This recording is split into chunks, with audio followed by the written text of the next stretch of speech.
Hey everybody, I'm Teresa. This is Lost My Thread. Welcome back if you've been here before, or welcome to my channel if you're new. Today I'm going to be sharing with you my ideas for the Frugal Frocks 2021.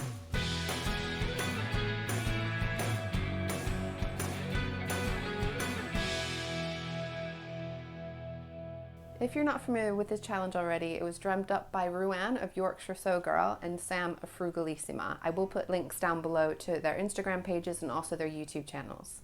The rules of this challenge are super simple. You're just going to be picking out a free dress sewing pattern, picking some fabric from your stash, making a dress in the month of March, and posting your make on the 31st of March. So the idea is that we're all going to share our makes on the same day for a big reveal on the 31st of March.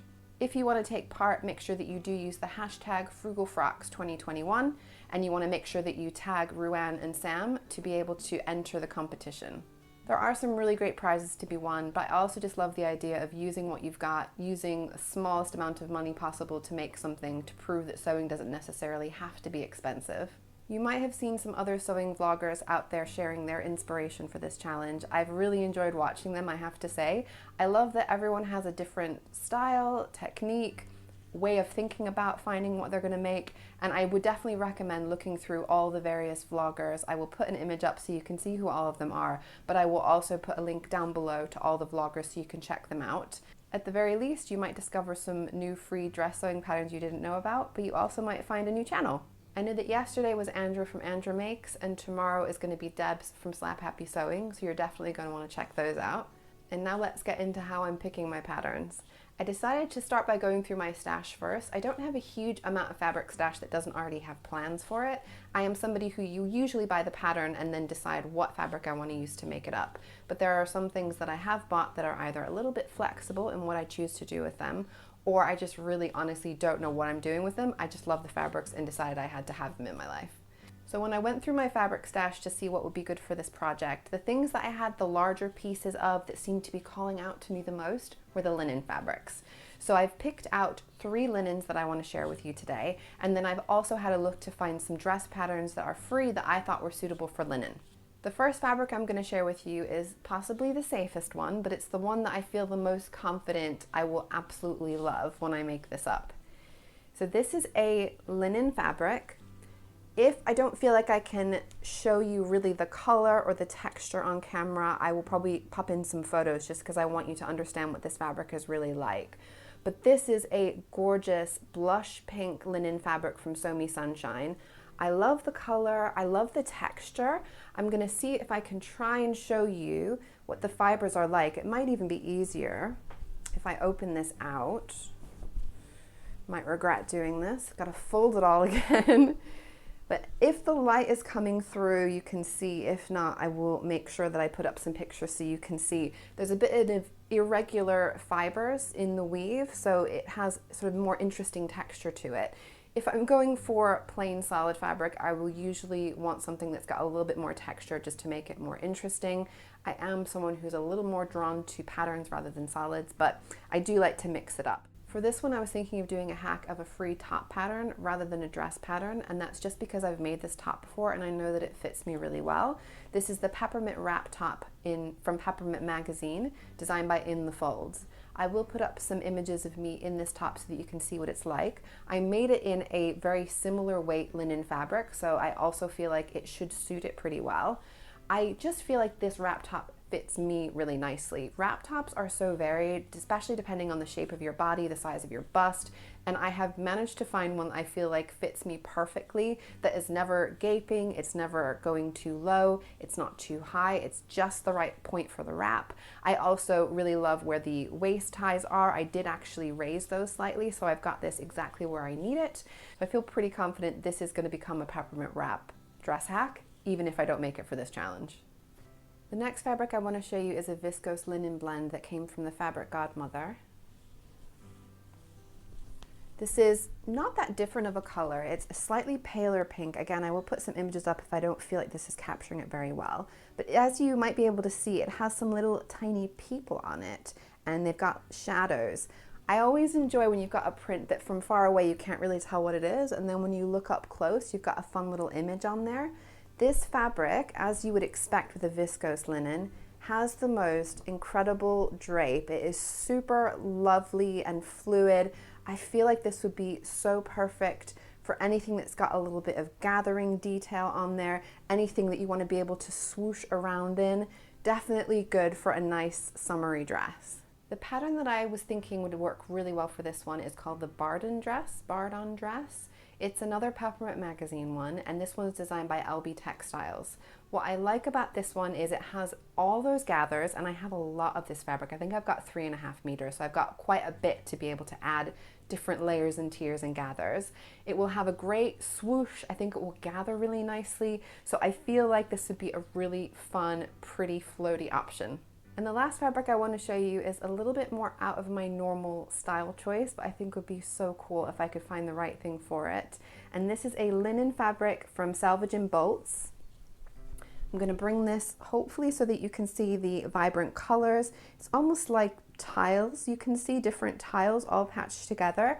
And if you know Salvaging Bolts, you will already know Dibs, the owner, gives all of her fabrics these really fantastic names. They always amuse me whenever I see them on her website. And this one, the full title is Afrotudinal Patchwork, whatever that means. I'm going to put that up so you can see what I mean, but I really love the title of the fabric. Anyway, the name, I'm calling it a title, it's just the name of what she's calling the fabric, but it tickles me. So I feel like this fabric is maybe not the most my style, but sometimes you got to get out of your comfort zone, and I'm thinking this might be the time to do it.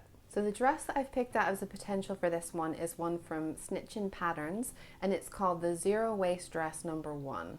So if you're not familiar with the concept of a zero waist dress, the idea is that you take one whole long piece of fabric and you cut all of the pieces out of that one piece of fabric and have 0 scraps or waste bits remaining. So you use every inch of the fabric that you've got. I think this is such a cool concept, but as you can imagine, because you're often cutting out really unusual shapes for things like neck holes, armholes, you often end up with some pretty unusual shaped garments in the end, which I think is pretty cool. So I will put some images up so you can see what I'm talking about. I think this would be such a cool dress for this fabric specifically. I think these pair together so beautifully. The only thing I don't know is how out there this dress really is, how practical it would be to move around with all of that hanging down on the sleeves. Is it going to get caught in everything? Is it going to be a huge pain to wear? Or is it just going to be really fun and funky? And I'm really not sure. So let me know if you think that it's maybe a little too crazy and out there, if you think I should just really go for it. Now I do feel like all of these fabrics have just been sitting in my stash, not getting made up, and I do want to use them, and I feel like I have found the perfect pattern for each of them. So I'm thinking I most likely will make each of these dresses up as I've described, but I still haven't decided what I'm going to make for the 31st of March. I am conscious that there's only about a week to go before the big reveal, so if you have any thoughts about which one I should prioritize, which one I should make for this challenge, let me know in the comments down below. But I do also need to share with you before I go 2 dress patterns that I absolutely loved that were really not suitable for my linen fabrics that I 100% hope someone else makes and really want to make myself one day. The first one is called The Pretty Little Dress by Kama Sutra, and this is one that you can get by subscribing to the newsletter. You get this pattern for free. I freaking love this dress. The shape of it is amazing. The fit looks beautiful on the model. Obviously, it might not be exactly the same on me, but I feel like she has fairly similar body shape proportions to myself, so I feel like this hopefully would fit me really nicely. This is sometimes called a wiggle dress, but it's basically just a really beautiful form-fitting dress. I feel like this would be so good in like a cotton sateen. I wouldn't mind having something with a tiny bit of stretch to it just to make it that little bit more comfortable when you're moving around. But I think this would be great in all kinds of fabrics, honestly. I think she said that she's even made it up in like quilting cotton, she's made it in leather, she's made it in all kinds of things. So I feel like this would be such a beautiful dress. I love the little bow detail on the shoulder. I just feel like this one I need to make at some point. Not with my linens, but it would definitely be a good one for something else. So watch this space. One of these days, you are going to see the pretty little dress from me. This last one I found on the Mood website, and it's actually a mashup of 2 of their free sewing patterns. It combines the Zenobia bodice and the Yarrow skirt. and I just cannot get over the fabric choice that they've done. This is in a stretch velour, which looks incredible. Those sleeves are just to die for. I feel like I need this dress. The fullness of the skirt, it would just be so incredible to wear. So soft, snuggly, elegant, beautiful. I mean, this dress kind of does everything that you need in a dress, and I feel like this is something I need to make at some point as well. Like I said, I've been browsing all these patterns and I feel like I have found so many that I need to make, and the bonus is that they're all free, which is pretty amazing. So I do hope that this has given you a little bit of inspiration of things that you might want to make, whether it's for the Frugal Frocks challenge or not. These are all incredible free dress patterns, and I hope that a lot of you can get out there, snap up these patterns, download them, make them into something amazing, and see what you can do with not very much.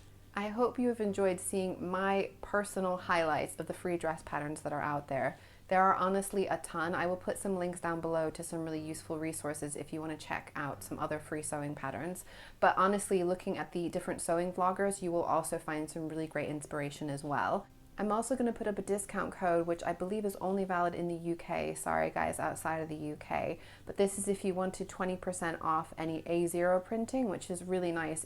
Thinking about if you're printing free patterns, you are still going to be paying for the ink and for the paper. So this is another way to get it a little bit cheaper than you might otherwise. I also wanted to mention the dress that I'm wearing today. This is not a free pattern. It didn't come from a free pattern, but it is a shirt hack into a dress, and it's one of my favorite hacks that I've done. I'll put some images up. It was a super simple hack. It's a very lovely t-shirt pattern. It's called the Brea Tee by Halfmoon Atelier, and I do love this pattern. It was such an easy hack to do though. I just extended the skirt outward. I added some patch pockets and included a little optional tie if I want to cinch in at the waist, which sometimes I do, sometimes I don't. And this would be really suitable for so many free top patterns, as long as it's a woven top pattern, so you don't need to be able to stretch it to take it on and off over your head. This would work really well for so many. So just a little bit of extra inspiration if you're thinking you're not really loving all the dress patterns that you're seeing. If you see a nice top pattern, it may be hackable into a dress. If you enjoyed my video today, I would really appreciate if you gave me a like and consider subscribing if you're not already a subscriber, and I will see you all before long. Bye!